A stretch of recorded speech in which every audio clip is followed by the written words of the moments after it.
అంటే అనుష్క గారి కంటే మీ రోల్ బాగా నచ్చిందా మీకు? మీలో ఎంత విలనేది ఉందా అనిపిస్తుంది నాకైతే. అదే నాకు అలాగే అనిపిస్తుంది ఇప్పుడు స్క్రీన్ మీద చూసుకుంటే. చికావత్ నాకు కొంచెం ప్రాసెస్ చేసుకుంటున్నా బట్ చాలా బాగుంది. I thoroughly enjoy the film. అద్దరిపోయింది. Beautiful response. రిషి గారే చెప్పారు, నాకు ఎవరి రెఫరెన్స్ తీసుకోలేదు.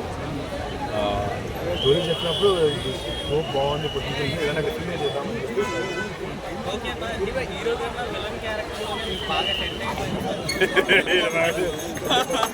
లేదు ఏ క్యారెక్టర్ అయినా బాగుంటుంది. సార్ మీరు మీ స్క్రీన్ మీద మిమ్మల్ని చూస్తున్నప్పుడు ఎలా అనిపించింది? ఈ వేరియేషన్లో చూస్తున్నప్పుడు ఎలా అనిపించింది? ఇది కొత్తగా అనిపించింది నాకైతే. ఐ వాజ్ నేను తెలుసు బట్ ఇలా అనుష్క గారితో మంచి మెమరీ చెప్పండి. సినిమాలో అనుష్క గారితో ఫైట్ చేయడం, అనుష్క గారితో ఫైట్ చేయడం డ్రీమ్ కన్ ఎవరికైనా కదా. Adjust for us. ప్రమోషన్ అంటే ఎలా ఉండేవారు? కొంతమంది చెప్తా ఉన్నారు. ఎలా చూస్తారు ఈ టాక్? అంటే మేము we are waiting for the movie, we are confident about the movie. So movie వచ్చిన తర్వాత ఇప్పటి నుంచి స్టార్ట్ అవుతుంది. People will love it. ఈ రోజుల తర్వాత అనుష్క గారిని చూస్తున్నాం, నేను అట్లా చూస్తూ ఉండిపోయా.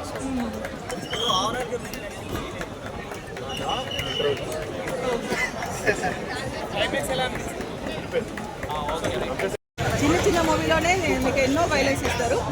సో కంపల్సరీ ఇంత వైలెన్స్ ఉన్నా మనకి ఏం అనిపించలేదు. అంటే అనుష్క గారిది 100% న్యాయం చేశారు. డైలాగ్స్ ఎలా ఉన్నాయి అంటే ఎంతో మంది తల్లలో ఉసురు పోసుకున్నారు అంటే ఇప్పుడు ఆ డైలాగ్ ఒకటి బాగుంది. తర్వాత చిన్న చిన్న పిల్లలకి వాళ్ళ లైఫే గంజా మోసుకుంటూ పుట్టక ముందు నుంచే మీ దీనికే పుట్టారు అని ఆయన చెప్పడం, ఆ విలన్ చెప్పడంలో గూస్ బంప్స్ వచ్చాయి. అలా చెప్పడానికి వాళ్ళు ఆమె చేసిన క్యారెక్టర్ అయితే అందరి రివెంజ్ తీసుకున్న క్యారెక్టర్ అయితే భలే బాగుంది. అనుష్క గారి పర్ఫార్మెన్స్ ఎలా అనుష్క పర్ఫార్మెన్స్ చెప్తున్నా, చాలా లాస్ట్కి చనిపోయేటప్పుడు విలన్ చనిపోయేటప్పుడు ఎవరైతే అందరిని చంపారో ఆ స్క్రీన్ ఒక్కసారి అందరి ముఖాలు ఇలా చూపిస్తారండి. రియల్గా న్యాయం చేసింది ఆవిడ.